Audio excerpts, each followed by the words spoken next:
¿Cuántos se gozan? Amén. Gloria al Señor. Quiero invitarles, hermanos, a que tomen sus Biblias, allí las abran por favor en Santiago capítulo 5. Santiago capítulo 5. Hemos estado leyendo esta epístola por 4 semanas ya. Llegamos al final de nuestro estudio en esta tarde. Ya nos despedimos de Santiago, por lo menos como iglesia por algún tiempo. Por supuesto que individualmente vamos a seguir estudiando este libro precioso. Amén. ¿A cuánto les ha bendecido este libro? Amén. Definitivamente un libro muy, muy especial. Santiago capítulo 5, vamos a leer desde el verso 7 hasta el verso 11, que es el pasaje que en esta tarde vamos a usar para el estudio. Santiago capítulo 5, versos 7 al 11. Amén. Por tanto, hermanos, tened paciencia hasta la venida del Señor. Mirad cómo el labrador espera el precioso fruto de la tierra, aguardando con paciencia hasta que reciba la lluvia temprana y la tardía. Tened también vosotros paciencia y afirmad vuestros corazones, porque la venida del Señor se acerca. Hermanos, no os quejéis unos contra otros, para que no seáis condenados. He aquí el juez está delante de la puerta. Hermanos míos, tomad como ejemplo de aflicción y de paciencia a los profetas que hablaron en nombre del Señor. He aquí tenemos por bienaventurados a los que sufren. Habéis oído de la paciencia de Job y habéis visto el fin del Señor, que el Señor es muy misericordioso y compasivo. Amén. Tomen asiento, hermanos.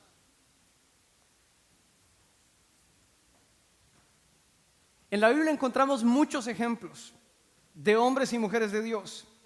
Y en algunos casos, algunos de esos ejemplos los conocemos en más detalle. Hay algunas de esas historias bíblicas que nos dan más detalles de la vida de ciertos personajes. Hay algunos personajes que solo se mencionan en la Biblia, se nos dice muy poco.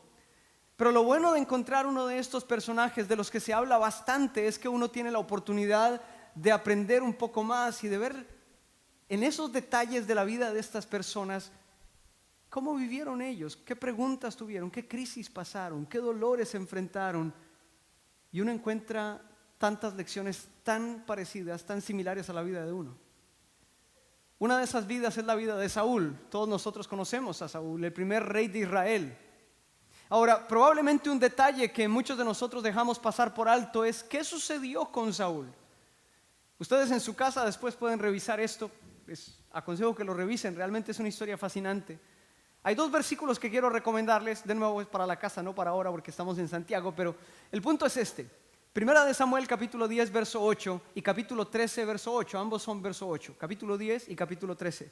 Lo que encontramos es esto, en Primera de Samuel capítulo 10 verso 8, Dios le dice a Samuel le dice a Saúl, Saúl, Dios te ha escogido para que tú seas el rey sobre su pueblo. Por supuesto que Saúl se tremendamente honrado y él no puede creerlo. Entonces Samuel le dice a Saúl, mira, se van a dar estas señales para que tú sepas que lo que te estoy diciendo es cierto. Pero asegúrate, aquí viene Primera de Samuel 18, asegúrate de esto. Tú vas a ir delante de mí a Gilgal, tú te vas a ir adelante hasta esa ciudad llamada Gilgal. Me vas a esperar allí 7 días. Luego voy a llegar, voy a ofrecer sacrificio y luego de esto vas a ir a enfrentar a tus enemigos y el Señor te va a dar una victoria tan grande que tú no puedes imaginar. ¿Ok? En el capítulo 13 finalmente llega ese momento. Saúl está entonces en Gilgal y llega el primer día, el segundo, tercero, cuarto, quinto, sexto, llega el 7º día. ¿En qué día le dijo Samuel a Saúl que él iba a llegar? En el 7º. Pues resulta que en el 7º día Saúl ya está ahí, pero los pasados 6 días lo que él ha visto es que la gente se preocupa y se pregunta, ¿pero por qué no vamos a la guerra? Obviamente ninguno de ellos escuchó la conversación entre él y Samuel, nadie. Solamente él y Samuel saben de qué estaban hablando. Así que toda la gente se pregunta, pero ya han pasado 2, 3, 4, 5 días, ¿qué pasa que no vamos a la guerra? Saúl no dice nada, pero a Saúl le preocupa lo que está viendo. Uno a uno los soldados van diciendo, no, esto no va para ninguna parte, yo mejor me voy, y se empiezan a ir. Saúl entra en un momento de desesperación, de angustia, porque se está quedando sin ejército. La guerra que estaba a punto de enfrentar era probablemente la batalla más difícil y la batalla más importante de toda su vida. Iban a enfrentar a los filisteos, los enemigos más terribles de Israel. Él necesitaba el apoyo de Dios, pero necesitaba un ejército grande también, según él creía. Así que cuando llega ese séptimo día y él ve que toda la gente se está yendo, él entra en pánico. ¿Y qué hace él? Él dice: ya no voy a esperar más, tráiganme el sacrificio, yo lo voy a ofrecer. Él ofrece el sacrificio, y yo quiero recordarte esto: en todo el pueblo de Israel solo había una persona autorizada para ofrecer el sacrificio: el sacerdote de Dios. Saúl no era sacerdote. Así que él, por el miedo, por el pánico, se apresura, ofrece el sacrificio, y dice la palabra que él, dejando de ofrecer el sacrificio, estaba cuando Samuel llega. Yo creo que Samuel se llevó las manos a la cabeza y le dijo: Saúl, ¿qué has hecho? Lo interesante es esto: desde ese momento, capítulo 13, verso 8 en adelante, la vida de Saúl nunca volvió a ser la misma. Él empezó a colapsar desde ese momento. Empezó a caer en picada hasta el último momento de su vida, que sabemos cómo terminó: quitándose la vida él mismo. Qué momento tan trágico, ¿verdad? Pero lo interesante es que la vida de Saúl no volvió a ser la misma. Fue ese momento el que marcó su vida. Saúl hizo muchas cosas terribles, pero a partir de ese momento las cosas empezaron a ir de mal en peor. A partir de ese momento. ¿Y sabes qué? Esa historia nos enseña una lección acerca del esperar. 7 días espérame, le dijo Samuel a Saúl. Estaba en el séptimo día, y por no esperar unos minutos más, porque se desesperó por lo que estaba viendo, se dejó entrar el pánico a su corazón, se dejó desesperar, se apresuró a hacer lo que no debía hacer. ¿Por qué hablamos acerca de Saúl si estamos en Santiago? El punto es este: el tema de todos los versos que acabamos de leer es la paciencia. ¿Y sabes qué, mi hermano? Todos necesitamos paciencia. Todos, absolutamente.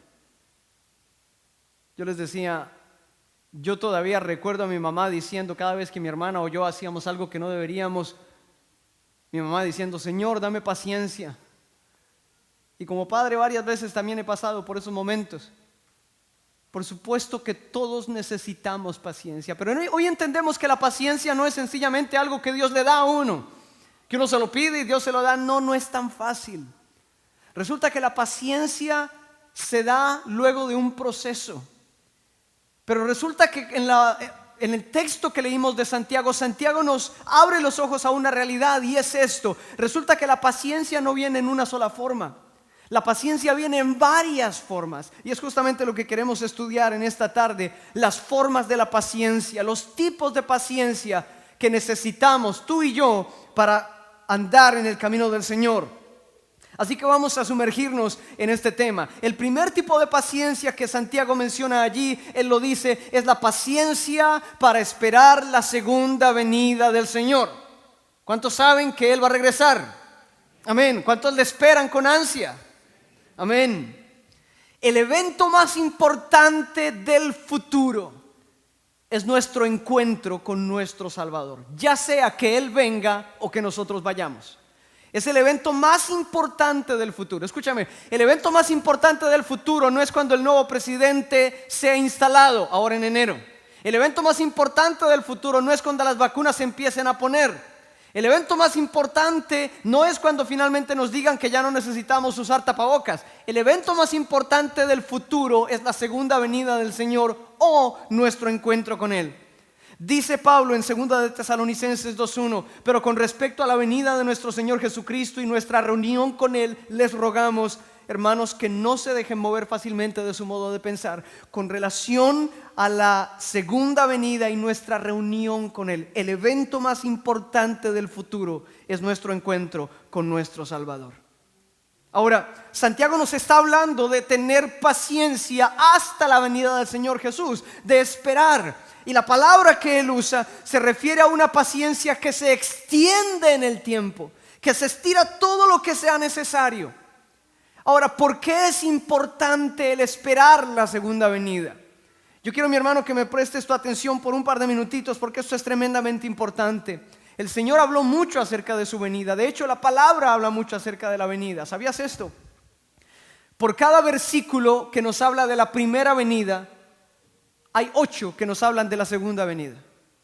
O sea, hay 8 veces más versículos que nos hablan de la segunda venida que de la primera. Y la primera se cumplió, lo que quiere decir que la segunda, con toda seguridad, sin duda alguna, se va a cumplir.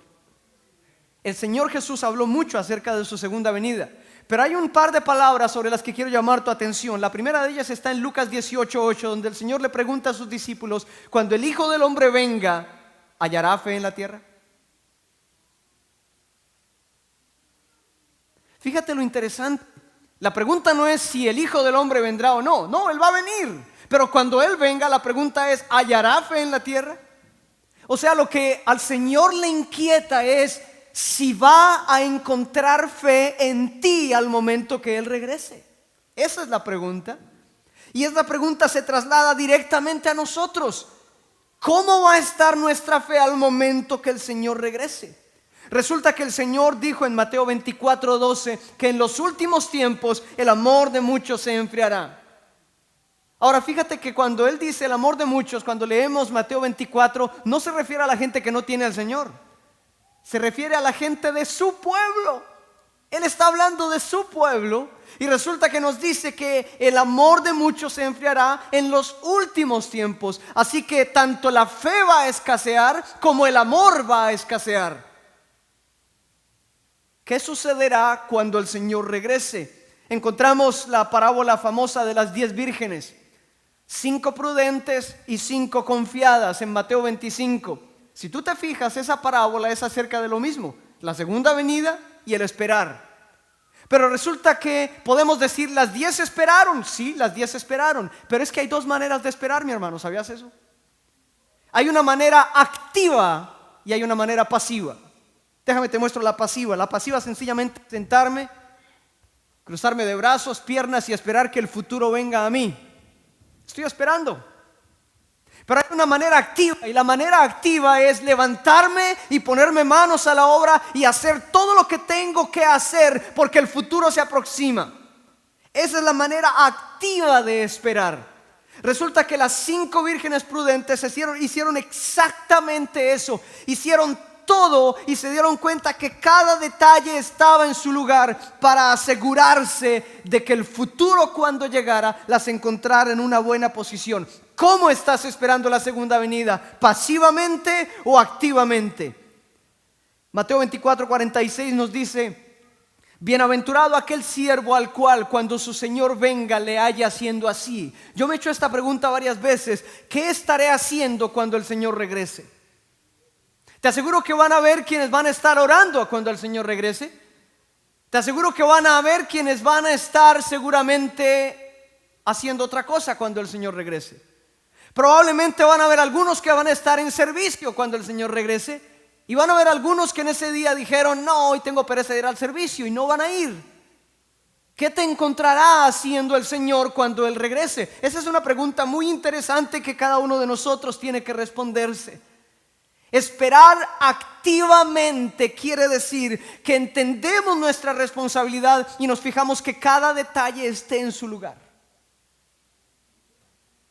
¿Tú recuerdas cuando uno tiene niños pequeñitos y uno les dice que vamos a llevarlos a su lugar favorito, ya sea a algún parque o algún restaurante, y ellos tienen la emoción? Ya nos vamos. Y nosotros decimos: no, todavía no, tengo que hacer tal cosa. Y el niño a los 5 minutos: ya. Están esperando, pero es una espera diferente. ¿Sí te das cuenta la diferencia? No están sentados cruzados de brazos, están esperando ansiosos. Ahí está la diferencia. Eso se llama expectativa. Es una espera ansiosa por lo que viene. Esa es la espera que Santiago nos está diciendo que debemos tener. Una espera expectante de que el Señor en cualquier momento llegue, y tenemos que asegurarnos de que cada detalle esté en su lugar. La primera cita que tuvimos con mi esposa cuando éramos novios en Ecuador, no estábamos en Colombia sino en Ecuador. Yo recuerdo el día anterior yo dejé toda mi ropa planchada. A mediodía, el día anterior, ya estaba todo listo. La ropa planchada, estaba la máquina de afeitar, el aftershave, estaba la colonia, absolutamente todo estaba en su lugar, porque yo quería que ningún detalle se me escapara para ese momento. Bueno, se me escapó un detalle, la dirección del restaurante, y nos perdimos buscando el restaurante, pero no importaba, estábamos andando juntos y eso era todo lo que contaba para mí. Fíjate cómo una espera expectante es una espera en la que tú estás lleno de emoción, anticipando el momento. No esperas que el futuro venga a ti, te estás estirando para agarrar el futuro. Resulta que la iglesia en el Nuevo Testamento tenía una palabra para eso, para mostrar su emoción hacia la segunda venida. Ellos usaban la palabra Maran Atha, la palabra aramea Maran Atha, que quiere decir Señor, ven pronto. Con ansias, con expectativa. Ellos estaban listos. El ejemplo que da Santiago es el labrador. Dice, fíjense en el labrador. Y alguno puede decir, bueno, pero yo tengo un chihuahua. Bueno, no se refiere a ese tipo de labrador, ¿verdad? Se refiere al labrador de la tierra. El labrador de la tierra hace todo lo necesario, mira cada detalle, ve que todo esté en su lugar. Él no puede ni traer la lluvia, Él no puede garantizar que el sol salga, pero lo que Él puede hacer, lo hace todo y vigila que cada detalle esté en su lugar, porque Él está esperando con ansia el fruto que viene. Expectativa. El primer tipo de espera. Tú y yo necesitamos esperar correctamente la venida del Señor. No te sientes a cruzarte de brazos a esperar que el futuro llegue a ti. Hay muchas cosas que tú puedes hacer mientras tanto, pero pregúntate, ¿qué encontrará en mí cuando el Señor regrese? ¿Qué encontrará el Señor en mí cuando Él regrese? La primera espera. La paciencia para esperar la segunda venida. El segundo tipo de espera o de paciencia viene en los versículos 9 al 11. Santiago nos habla de una espera muy diferente. Aquí no es esperar la segunda venida. Aquí el Señor, o Santiago nos habla, el Señor nos habla a través de Santiago acerca de nuestras relaciones. El Señor nos puso en este mundo en medio de gente. Nos pone en la iglesia que está compuesta de gente. Nos lleva a vivir experiencias junto con gente. Nos lleva a formar parte de una familia que son, por supuesto, gente. La gente nos rodea, tenemos todo tipo de relaciones a nuestro alrededor y el Señor va a usar muchas veces esas relaciones para formarnos. Y ¿sabes qué? Todos necesitamos este segundo tipo de paciencia, una paciencia para tratar con la gente. Que no es fácil, pero todos necesitamos paciencia para trabajar con la gente. En Números 20 se nos cuenta uno de tantos ejemplos. Y resulta que en la situación que encontramos allí, recuerdas que Israel ha salido de Egipto, ellos van por el desierto, van hacia la tierra prometida, Moisés los está liderando juntamente con su hermano y sucede algo terrible, la hermana de Moisés muere. ¿Tú te imaginas cómo se sentía Moisés por la pérdida de su hermana? Se sentía mal, se sentía adolorido. Y resulta que en medio de aquella situación nos dice la palabra que Moisés empezó a ver viniendo gente a él.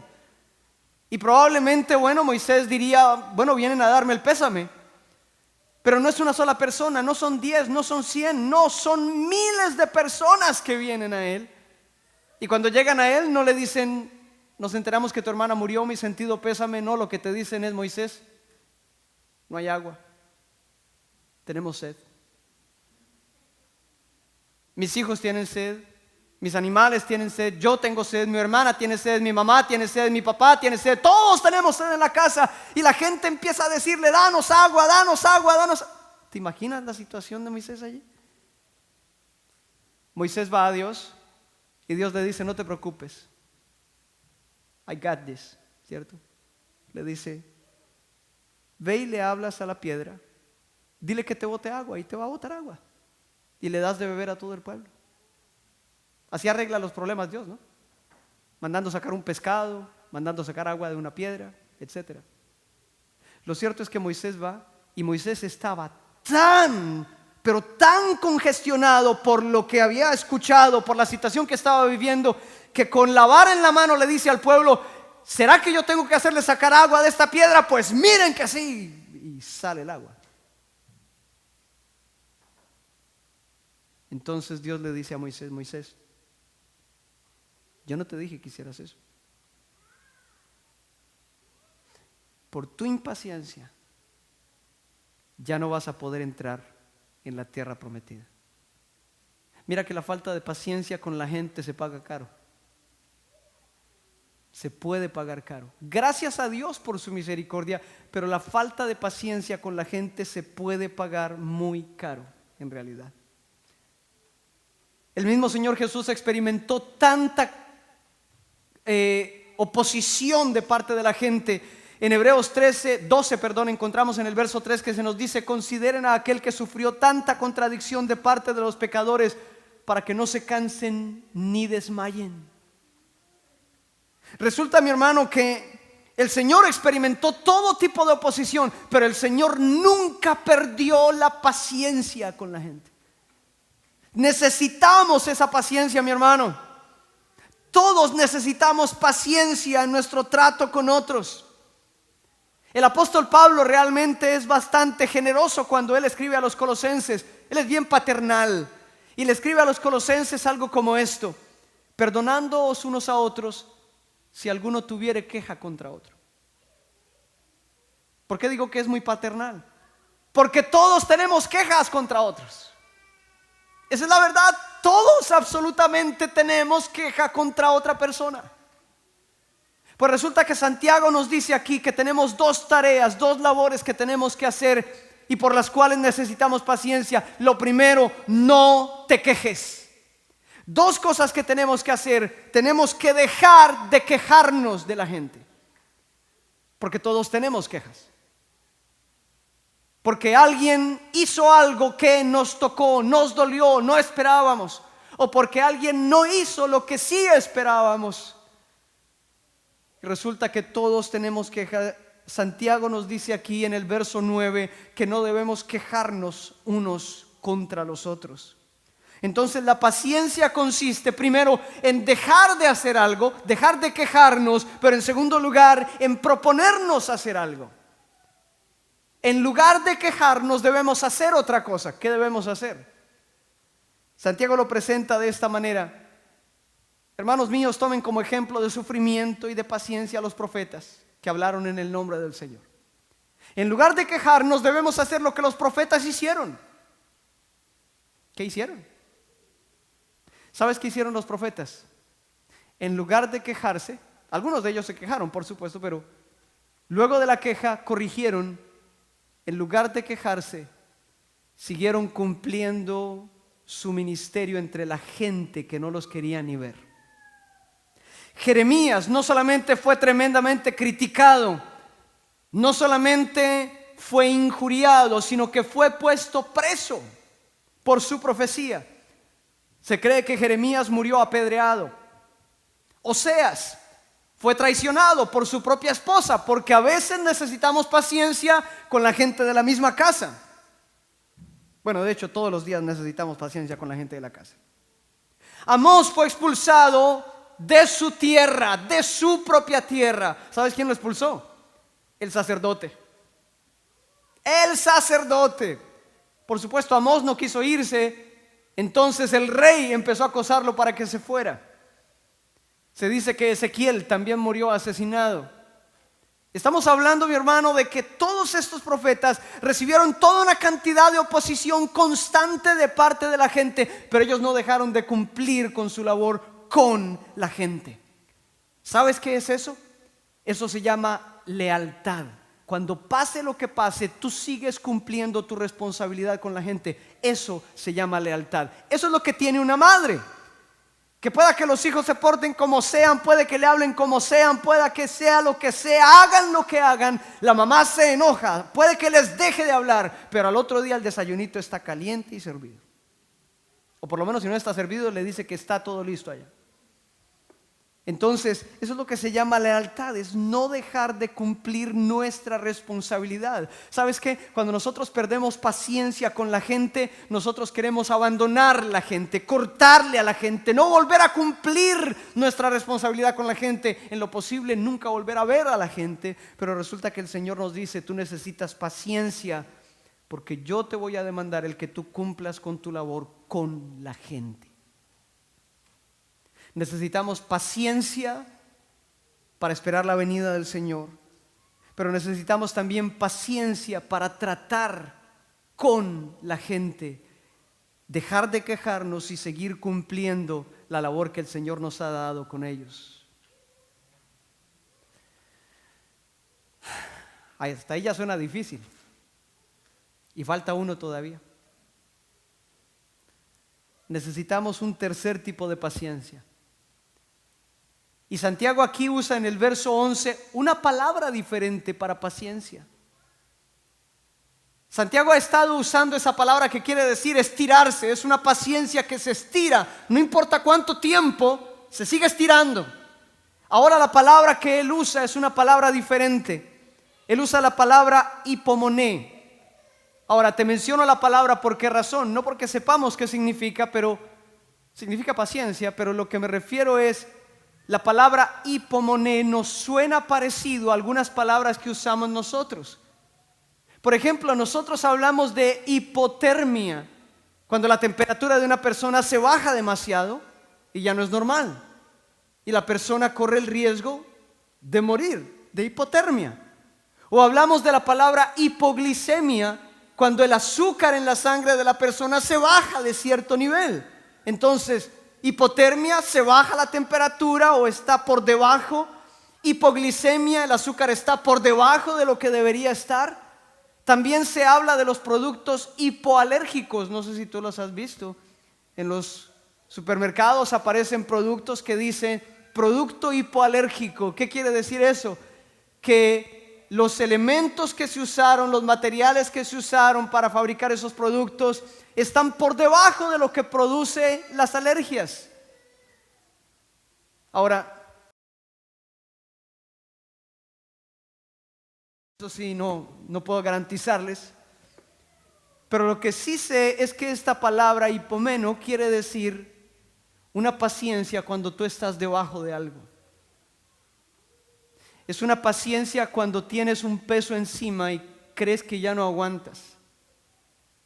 Es una paciencia en el sentido de resistir el peso y de continuar el camino, seguir adelante. Es lo que llamamos perseverar. Es ese tipo de paciencia. Y por supuesto la palabra nos habla acerca de esto muchas veces. Santiago usó esta palabra en el capítulo 1. ¿Recuerdas cuando dice: hermanos, tened por sumo gozo cuando os halléis en diversas pruebas, sabiendo que la prueba de vuestra fe produce paciencia? Ahí tienes exactamente la misma palabra. Es una paciencia que tienes cuando estás debajo de algo. Hablábamos en el primer estudio de Santiago lo que era el tribulum, una tabla muy grande, un trozo de madera muy grande con piedras por debajo, que era tirada por un par de animales para trillar el trigo. Resulta que lo que está debajo de esa tabla siente el peso, siente la fricción, siente las cortadas de las piedras, pero sigue adelante. Esa es la idea de la paciencia, es seguir adelante. Mira que el Señor usó esa palabra también. Dice el Señor en Lucas capítulo 21, verso 19: con paciencia ganaréis vuestras almas. ¿Escuchaste? Con paciencia ganaréis vuestras almas. El Señor usa exactamente esta misma palabra. Dice también en Mateo 24, 13: mas el que persevere hasta el fin, este será salvo. La palabra perseverar, el que persevere, es la misma palabra que Santiago usa aquí. No importa qué peso sientas encima, no importa que pienses que ya no puedes más con ese peso, sigue adelante, porque la idea es llegar hasta la meta final. Ahora el punto es este: ¿cómo se obtiene esa paciencia? Ojalá, mi hermano, hubiera una fórmula mágica que yo te dijera: bueno, repite estas palabras o haz esta oración, ayúnate tantos días y la vas a tener. No. no hay. No hay. Resulta, mi hermano, que según Santiago dice, el mismo Santiago al principio de la carta: hermanos, tened por sumo gozo cuando os halléis en diversas pruebas, sabiendo que la prueba de vuestra fe produce paciencia. En otras palabras, la paciencia no la tienes al principio de la prueba, la vas a obtener al final. Parece ser al revés de lo que lo necesitamos, ¿verdad? Es como te van a dar la caja de herramientas cuando el carro ya está arreglado. Decimos, pero ¿qué sentido tiene eso? Resulta, mi hermano, que la paciencia es lo que tú vas desarrollando a medida que vas en la prueba. Eso es lo que quiere decir Santiago. Y al final vas a tener un nivel de paciencia que no tenías antes. En medio del peso que estás sintiendo encima, vas desarrollando esa fortaleza.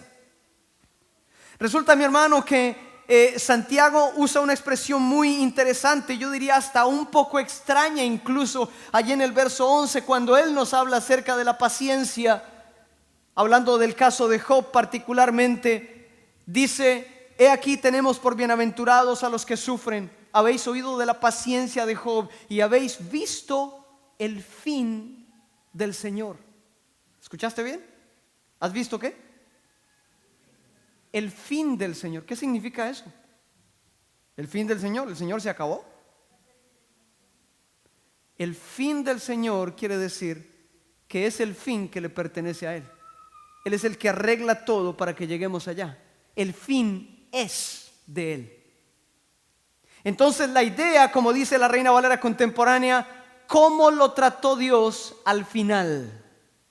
Es hacia dónde vas avanzando, hacia el punto que Dios te ha marcado, hacia dónde lleva Dios las cosas. Es por eso, mi hermano, que aquí viene la clave que necesitamos para desarrollar poco a poco esa paciencia.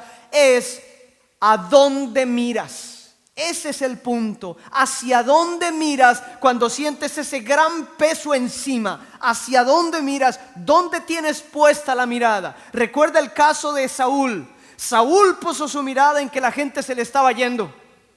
Moisés puso su mirada en que la gente venía a reclamarle por miles. Pedro puso su mirada en que las aguas se estaban moviendo alrededor de él y él se estaba hundiendo. En dónde pones tu mirada cambia totalmente la historia. Hubo un hombre llamado Esteban que en Hechos capítulo 7 fue martirizado. Dice que él miró hacia el cielo y vio al Hijo del Hombre sentado a la diestra de Dios. Y eso cambió totalmente su capacidad para soportar. Soportó hasta la muerte. ¿Te das cuenta, mi hermano, que donde pones la mirada te puede quitar o dar capacidad para soportar? Es increíble el efecto que eso tiene. Hace unas semanas atrás vimos un documental con mi familia acerca de rescates extremos. Y vimos el caso de un hombre en Europa que se fue a explorar una caverna. Entonces en una montaña había una grieta y empezó a bajar por esa grieta una especie de túnel con una cantidad de vueltas, de curvas. Bajó 1 kilómetro, 1700 metros, 1 milla hacia abajo.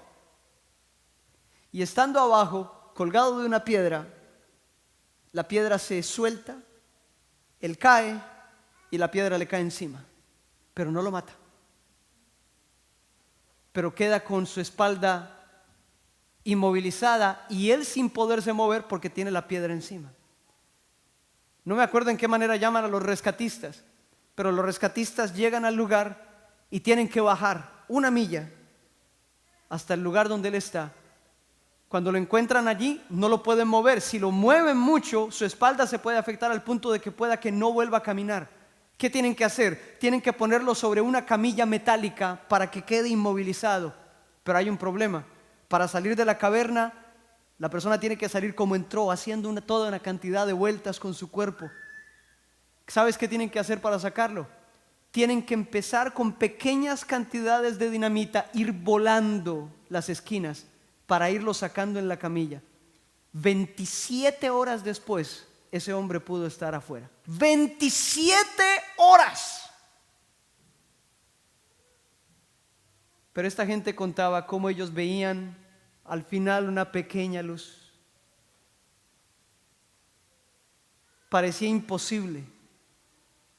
Hubo momentos en que los rescatistas decían: ya no podemos más, del agotamiento, de la angustia. Las cargas de dinamita que estaban poniendo a explotar explotaban a unos pocos metros de ellos. Ellos estaban poniendo en riesgo su vida, pero ¿sabes qué? Esa luz al final los mantenía concentrados en la meta final. Eso es lo que Santiago llama el fin del Señor. El fin del Señor es el fin que le pertenece a Él, lo que Él tiene preparado. Y lo que Santiago dice allí es que tenemos que poner nuestra mirada en el carácter de Dios. Santiago dice que Él es todo compasión y misericordia. Ese es nuestro Dios. Si tú pones tu mirada en lo que está pasando, el peso de la situación te va a aplastar. Pero si pones tu mirada en el carácter de Dios, tú vas a ser capaz de llegar hasta el final y salir. Esa es la otra paciencia que necesitamos. Déjame entonces resumimos. Necesitamos aquella paciencia para esperar la venida del Señor, pero esperar no como quien se cruza de brazos, sino esperar activamente, con ansia. Esperar teniendo todo detalle listo, que cuando el Señor llega nos encuentre en la mejor disposición posible. Es una expectativa, es una sensación de ansia de que llegue pronto.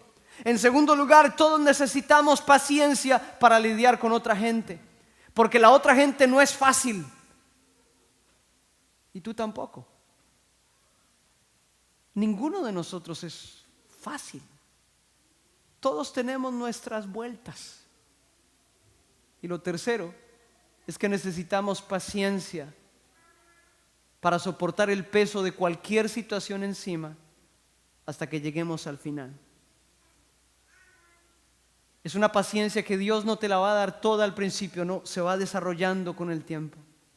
Pero todos necesitamos estos tipos de paciencia. Quiero invitarte a que estés en pie, mi hermano, por favor. Ponte en pie allí. Quiero invitarte a que cierres tus ojos.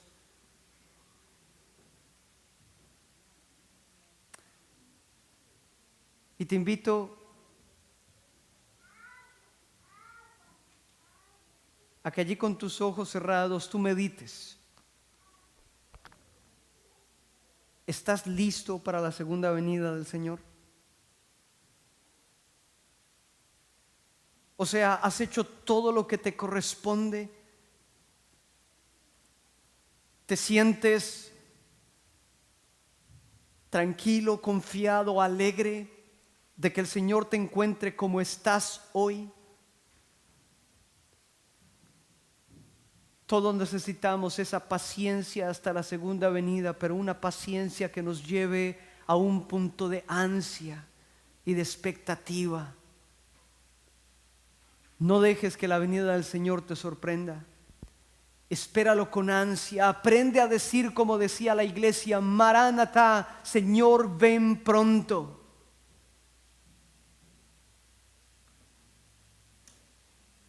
También todos necesitamos esta paciencia para tratar con otras personas, porque no es fácil.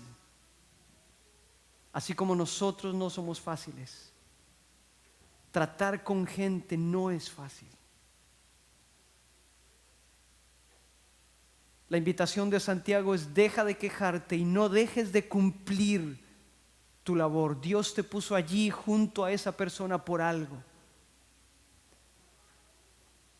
Y lo tercero es esta paciencia que todos necesitamos para soportar el peso que tenemos encima. Hay una cierta paciencia que se estira y hay otra que está debajo de la situación, pero sea cual sea, mantente fiel, mantente firme. A la primera paciencia le llamamos expectativa, a la segunda le llamamos lealtad, a la tercera perseverancia. ¿Qué te hace falta?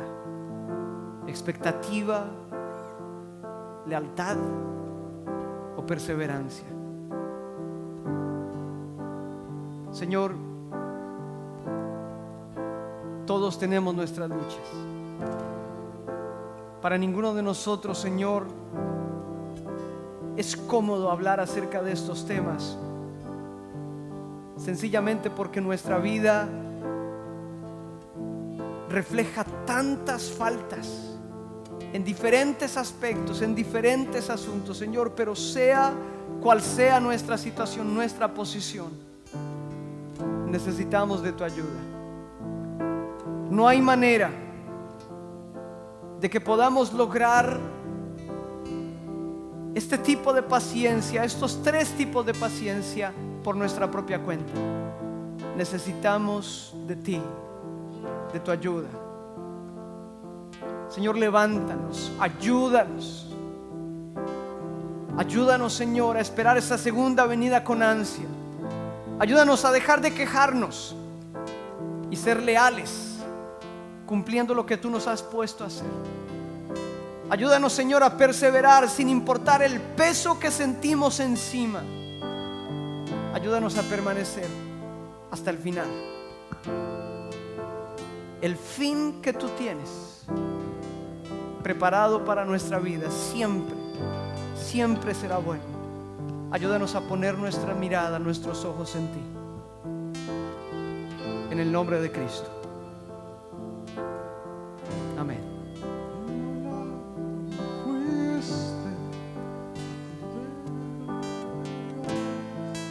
Te levantaste,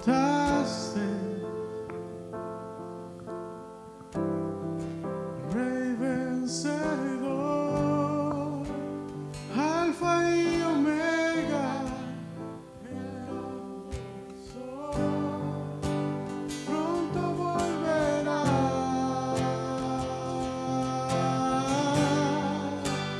pronto volverás.